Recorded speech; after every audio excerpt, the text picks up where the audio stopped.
તો મિશ્ર સંકેતો છે જ વૈશ્વિક બજારો પાસેથી, કારણ કે ગઈકાલે અમેરિકાના બજારોમાં પણ આપણને થોડોક મિશ્ર કારોબાર જોવા મળ્યો હતો. હવે આપણે છેલ્લા કેટલા દિવસથી જોઈ રહ્યા હતા કે S&P 500 અને નાસ્ડેકમાં એક સતત રેલી આવતી હતી, પરંતુ ડાઓ થોડુંક લેગાટ થઈ રહ્યું હતું. પરંતુ ગઈકાલે જુઓ ડાઓની અંદર આપણને લગભગ 300 પોઈન્ટની તેજી આવતી જોવા મળી, જ્યારે S&P 500 અને નાસ્ડેક ગઈકાલે આપણને લાલ નિશાનમાં બંધ થતા દેખાયા છે. હવે અમેરિકાના ટેકનોલોજી શેર્સની અંદર આપણે એક સતત તેજી જોઈ છે, તેજી પર ગઈકાલે બ્રેક લાગી છે. અને ખાસ કરીને ગઈકાલે આપણને ટેકનોલોજી શેર્સ છે મોટા, એની અંદર આપણને એક બહુ મોટું પ્રોફિટ બુકિંગ આવતું જોવા મળ્યું, જેને કારણે S&P 500 અને નાસ્ડેક બંનેની અંદર આપણને ગઈકાલે લાલ નિશાનની અંદર કારોબાર થતો જોવા મળ્યો. આ બધાની વચ્ચે ગઈકાલે આપણે જેમ સવારે પણ વાત કરી રહ્યા હતા ગઈકાલે કે બેંક ઓફ ઇંગ્લેન્ડની અંદર પોલિસી મિટિંગ થવાની છે અને પોલિસીની જાહેરાત થવાની છે. તો જો યુકેની અંદર વ્યાજદરની અંદર કોઈ ફેરફાર કરવામાં નથી આવ્યો.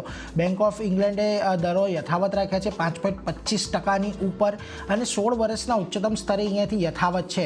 હવે ખાસ કરીને અહીંયા કુલ 9 સભ્યો હતા ત્યાંની એમપીસીમાં, જેમાંથી 2 સભ્યો એવા હતા કે જે લોકો વ્યાજદર કાપની પક્ષમાં હતા, જ્યારે અન્ય 7 સભ્યોએ જે વોટિંગ આપ્યું હતું એની અંદર વ્યાજદરને યથાવત રાખવા માટેની વાત કરી હતી.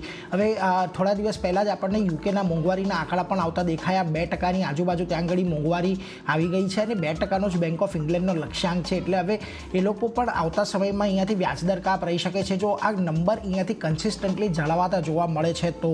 એટલે એના પર એક ખાસ યાદ રાખજો. પરંતુ એક અહીંયાથી હવે એક જે સર્વે ખાસ કરીને સામે આવ્યો છે કે ત્યાં આગળ હવે 50% લોકો એવું માની રહ્યા છે કે ઓગસ્ટ મહિનાની અંદર જે બેંક ઓફ ઇંગ્લેન્ડની મોનિટરી પોલિસીની બેઠક થવાની છે એની અંદર આપણને એક વ્યાજદર કાપ આવતો જોવા મળશે. પરંતુ આ બધાની વચ્ચે સ્વિટ્ઝરલેન્ડની બેંક સેન્ટ્રલ બેંક દ્વારા એક 5% ગઈકાલે વ્યાજદર કાપ લેવામાં આવ્યો છે અને ત્યાં આગળ હવે જે વ્યાજદરો છે એ ઘટીને 1.25%ની આજુબાજુ પહોંચી ગયા છે. એટલે એના પર પણ એક ધ્યાન રાખવાનું. પરંતુ આ બધાની વચ્ચે સોના અને ચાંદીમાં પણ ગઈકાલે આપણને ફરી એક વખત તેજી આવતા જોવા મળી છે. આંતરરાષ્ટ્રીય બજારમાં કિંમતોની અંદર વધારો થતો જોવા મળ્યો છે. સોનું 2 સપ્તાહની નીચી સપાટીએ પહોંચતું જોવા મળ્યું છે. કોમેક્સ પર 2360ને પાર સોનું, તો ચાંદી લગભગ $30ને પાર પહોંચતી જોવા મળી રહી. અને બજારને અપેક્ષા છે કે યુએસની અંદર આ વર્ષે એકાદ રેટ કટની અંદર ઘટાડો આવે અને સ્વિસ નેશનલ બેંક વ્યાજદરની અંદર 5%નો ઘટાડો કર્યો છે. એટલે એનો પણ એક ત્યાંથી આપણને ખાસ કરીને એક ઇમ્પેક્ટ આવતો જોવા મળ્યો છે. એટલે આના પર તો એક ખાસ ધ્યાન રાખીશું. પરંતુ આ બધાની વચ્ચે આજે એશિયાના બજારો જુઓ, મોટે ભાગે આજે બધા એશિયાના બજારો આપણને ઘટાડા સાથેનું જ કામકાજ કરતા દેખાઈ રહ્યા છે. નિક્કેઈની અંદર દબાણ છે. સાંઘાઈ અને હેંગસેંગ પણ થોડાક લાલ નિશાનમાં આજે આપણને કામ કરતા દેખાઈ રહ્યા છે. કોરિયાના અને તાઇવાનના બજારોનું દબાણ છે. સ્ટ્રેટ ટાઈમ્સ એટલે કે સિંગાપોરના બજારો થોડાક ખાલી નીલા નિશાનમાં આજના દિવસે કામ કરી રહ્યા છે.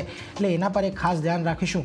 પરંતુ આ બધાની વચ્ચે ગિફ્ટ નિફ્ટીના સંકેત જુઓ, ગઈકાલે આપણને 23,582ની આજુબાજુ ફ્યુચર્સનું ક્લોઝિંગ જોવા મળ્યું હતું અને આજે ગિફ્ટ નિફ્ટી જે છે એ 23,596નું આપણને ખાસ કરીને સંકેતો આપી રહ્યું છે. એટલે લગભગ 13-14 પોઈન્ટની ઉછાળો એક દર્શાવી રહ્યો છે, જે કોઈ બહુ મોટી વાત નહીં કહેવાય. પરંતુ જોઈએ આજના દિવસમાં અહીંયાથી કેવો કારોબાર થાય છે, કારણ કે છેલ્લા ઘણા દિવસથી આપણે જોઈએ, છેલ્લા 3 દિવસથી તો એટલીસ્ટ આપણને 23,600ને પાર કરવામાં થોડીક તકલીફ પડી રહી છે. પરંતુ આજના દિવસે તો બજારમાં આપણને ખાસ કરીને એક ફ્લેટિશ સંકેતો અત્યારે ઓપનિંગના આપી રહ્યા છે.